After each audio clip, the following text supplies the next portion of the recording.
Hey everyone, welcome back to my channel. Today, we're going to tackle a topic that has been causing some trouble for developers using Angular and ASP.NET Core 8 with Keycloak implementing PKCE or proof key for code exchange. If you're working on an application that requires secure authentication and authorization, chances are you've come across this challenge. In this video, we'll break down what PKCE is, how it works, and provide a step-by-step guide on how to implement it using Angular and ASP.NET Core 8 with Keycloak as the identity provider. So let's start by understanding what PKCE is and why it's important. PKCE is an extension of the OAuth 2 authorization framework that provides an additional layer of security when exchanging authorization codes for access token. It was designed to mitigate attacks where an attacker intercepts the authorization code and exchanges it for an access token. In a typical auth flow, the client redirects the user to the authorization server, which then redirects back to the client with an authorization code. The client then sends this code to the token endpoint to exchange it for an access token. However, in this flow, there's no guarantee that the client that requested the authorization code is the same one that's exchanging it for a token. This is where PKCE comes in. With PKCE, the client generates a code challenge and a code verifier, which are used to create a proof key. The code challenge is sent with the authorization request, while the code verifier is kept secret on the client side.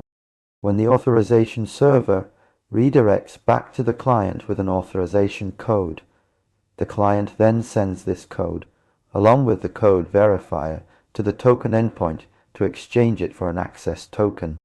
Now that we understand how PKCE works, let's dive into implementing it using Angular and ASP.NET Core 8 with Keycloak.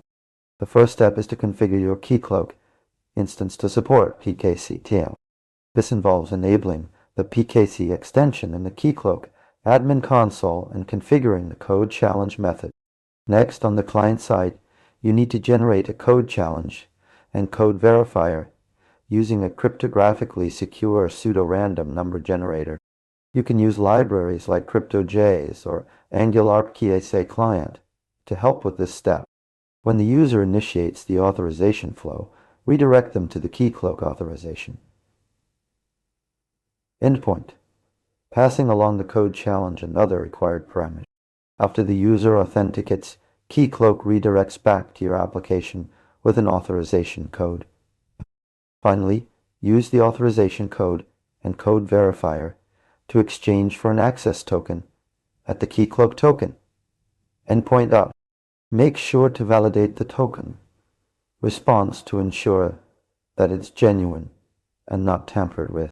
To summarize, implementing PKCE with Angular and ASP.NET Core 8 using Keycloak requires configuring your Keycloak instance to support PKCE, generating a code challenge and code verifier on the client side, redirecting the user to the Keycloak authorization endpoint with the code challenge, exchanging the authorization code for an access token at the Keycloak token endpoint, and validating the token response.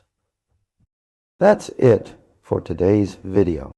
I hope this explanation helped clarify how to implement PKCE using Angular and ASP.NET Core 8 with Keycloak. If you have any questions or need further clarification, please leave a comment below.